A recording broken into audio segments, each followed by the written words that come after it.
Toğursan toğursa sudan ağlar. Toğursa gülükmesi yok. Oşunu toz velin aladiyeti yok. Kalçanı kurda yürü demi, atanın görü vereke. Kırçosun kurdan estirgen, bütün gelin kırgızga.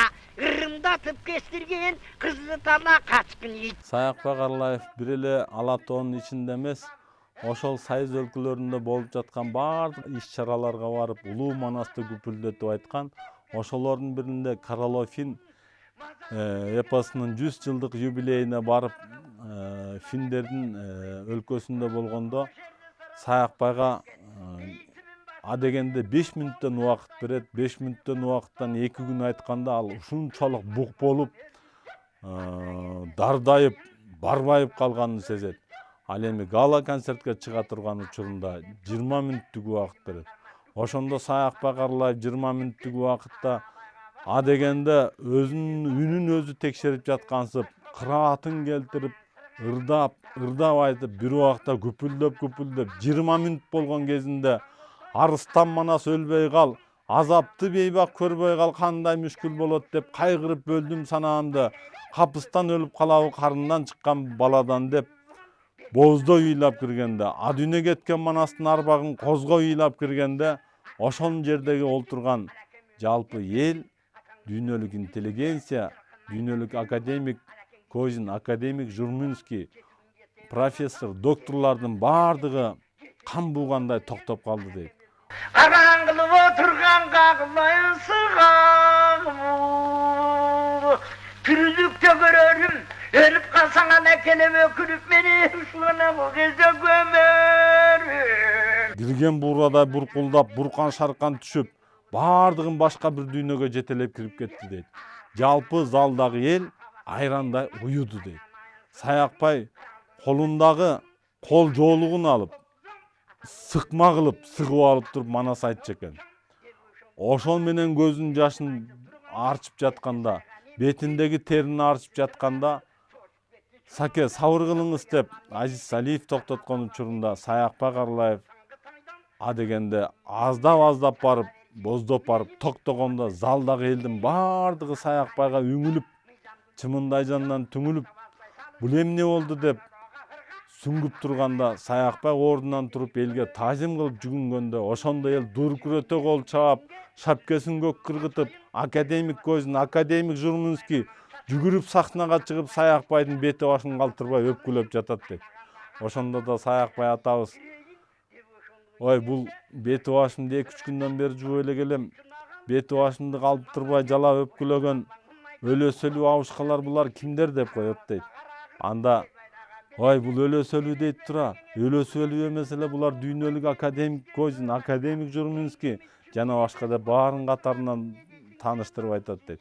Ошондо Саякбай Каралаевке кундуз чепкен жапканда: "Ой, бул бир жылкынын баасы турбайбы?" деп өзүнчө сүйүнгөн дагы же болбосо бир канагат алган да учуру болот. Манастын деми менен Саякбай канча жерге барды, канча элге манас айтты. Ошондо бирин дагы эскере турган болсок, Москвада 4 саат чоң залда манас айтканда, Саякбай Каралаевди карап турган Удалов деген орус ордунан чочуп кетип: "Мен тегеректеп турган чоролорду көрдүм, баатырларды көрдүм, калдаган кейипкерлерди көрдүм. Бул эмнеси я? Тилин билбесек да ушунчалык айранда уюп уктук, чоң ынтаа менен уктук. Орус тилине которулса ушунчалык жакшы болмок турбайбы?" деген таасирин айтат. Ошол эле учурда Мухтар Абоезов Алматынын маданият күндөрүнө Саякбай Каралаевди ээрчитип барып: "Ааламдагы чолпон жылдызды көрүп калсын деп, калайык калк силерге алып келип олтурамын.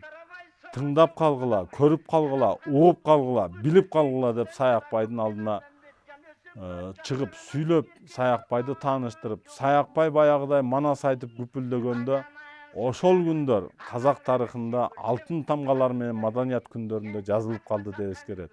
Саякбайды бир көрүп калган казак эли ошол учурду туу тутат, ошол учурду сыймык тутат. Ал эми Чыңгыз Айтматов Саякбай менен бир үйдө жашап калып, Саякбай атабыз: "Ай Чыңгыз балам, мен ушу Ысык Ата районуна манас айтканы баланча күнү барам. Мени машинаң менен жеткирип кой дегенде жетин албай ошол күндүн келерин күтүп, убакыт өтпөй ошол күн келгенде Саякбай атабызды Чыңгыз атабыз калдаган элдин ичине алып барат. Ошондо Манас угабыз деген эл талга да чыгып, чоң машинанын үстүнө дагы чыгып, жерге көк шиберге төшөлөдө отуруп Саякбайды угат. Ошондо Саякбай эмнегедир ат үстүнө минип алып айтты дейт. Ат үстүндө туруп ары бастырып, бери бастырып айтты дейт. Саякбай Манас айтып жатканда бир дагы эл ордунан турбай жылбай, чоң ынта менен укту дейт. Бир убакта баатырлардын өлүмүн айтып киргенде, кара булут асманда пайда болуп, баатырлардын өлүмүн айтып Саякбай өзү шолокто ыйлап киргенде, жамгыр төгүп кирди дейт. А дегенде чакалап төктү дейт. Ошондо ордуман тура калып, арты көстө жүгүрүп барып, бир кичинекей временкага кире калып, аркам карасам, бир деле ордунан турган эмес, бир деле ордунан жылган эмес. Кылыгы шайбагандай отурат дейт. Ошондо уялып кетип, кайра жүгүрүп келип Саякбайдын жанында туруп, Саякбайдын минген атын чылбырын тизгиндеп туруп калдым дейт. Ошондо асмандан төгүлгөн жамгыр, Саякбайдан төгүлгөн ыр, Манас дүйнөсү жамгырдай жаап жатты дейт. Ой, белдемчиге енесин бек-бектеп тапшырып, соғын-соғын жорутуп, кайран көңүн орутуп эжекем качып келди деп уктум. Кадыман чыккан уулум бу, быйыл көрөр күн барго, деп ошондон элигим, бүдүнүдү көзүмнен бөлөк-бөлөк жаш кетип. Жалпы эл жамгырга кандай туш болсо, улуу сөзгө да ошондой туш болуп, жан дүйнөсүнө сиңирип жатты. Манас укканда кыргыз эли таш жаса дагы эч кандай ордунан жылбастыгын, тайманбастыгын көрдүм деп таасирлерин эскерет. Саякбайга саякатты ар бир күнү жасасак болот. Турмушубузда эске түшкөн ушундай бир келген ойду азыр сүйлөп жаткандай, бир келген ойду дайыма айта жүрсөк болот. Toyolunqa, tomuraygan tümüşqa, tozdolgun toğumuna, kapçırgaydın nozuma, ungusu bolu tuçuğuz, numa kızı sırmayza, kışka karmalada ken, öte gözü kaynadı, karalana kaşka diş, ağan kalçanı görürdü, o şu gezde bireki, öte gözü kaynadı, aleken saradan ozun vurganda, bitti seni oңurgay, bit alganı turganda.